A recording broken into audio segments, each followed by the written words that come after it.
एक महत्त्वाची बातमी आहे। आज संतोष देशमुख हत्या प्रकरणी सुनावणी पार पडते।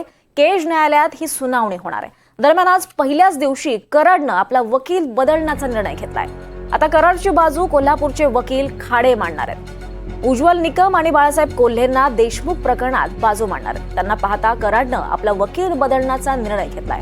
आतापर्यंत अशोक कवडे हे वाल्मिक कराडचे वकील म्हणून काम पाहत होते, मात्र यापुढे कोल्हापूर येथील वकील खाडे हे वाल्मिक कराडचे काम पाहणार आहेत। अशोक कवड्याऐवजी खाडे हे वाल्मिक कराडचे वकील म्हणून आज कोर्टात हजर राहण्याची शक्यता आहे।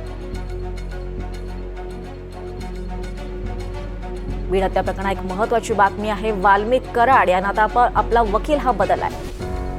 दरम्यान आज केज न्यायालयात सुनावणी होणार आहे। आज पहिल्याच दिवशी कराडनं आपला वकील बदलण्याचा निर्णय घेतलाय आणि आता कराडची बाजू कोल्हापूरचे वकील खाडे हे मांडणार आहेत।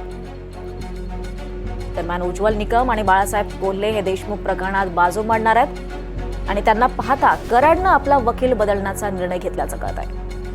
आतापर्यंत अशोक कवडे हे वाल्मिक कराडचे वकील म्हणून काम पाहत होते, मात्र यापुढे आता कोल्हापूर इथले वकील खाडे हे वाल्मिक कराडचं काम पाहणार आहेत। अशोक कवड्याऐवजी खाडे हे वाल्मिक कराडचे वकील म्हणून आज हजर राहण्याची शक्यता आहे। यावर अधिक माहिती घेऊयात। आपल्यासोबत आपले प्रतिनिधी स्वानंद पाटील आहेत। स्वानंद, कराडनं आता वकील बदलण्याचा निर्णय घेतलाय, नेमकं काय कारण आहे? आपण बघितलं तर जे आधीचे वकील होते ते आता आज नसणार आहेत। आजपासून नवीन वकील या प्रकरणात येणार आहेत खाडे। आपण जर बघितलं तर उज्ज्वल निकम यांची जी नियुक्ती आहे विशेष सरकारी वकील म्हणून या प्रकरणात करण्यात आली आहे, मात्र ते देखील आज नसणार आहेत आणि त्याच अनुषंगाने कराडने वकील बदलल्याचा चर्चा आहे।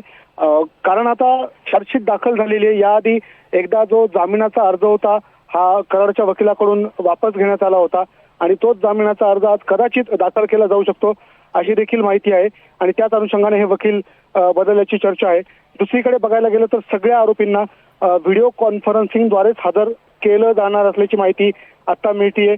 11 वाजल्याच्या दरम्यान या प्रकरणाची सुनावणी केज येथील जिल्हा सत्र न्यायालयात विशेष मोकोका न्यायालयात सुनावणीला सुरुवात होईल आणि त्याच अनुषंगाने जे आहे ते आता केज न्यायालयात दोन्ही बाजूचे वकील थोड्याच वेळात पोहोचतील। दीपाली, नक्कीच धन्यवाद स्वानंद, आपण दिलेल्या या सगळ्या सविस्तर माहितीसाठी।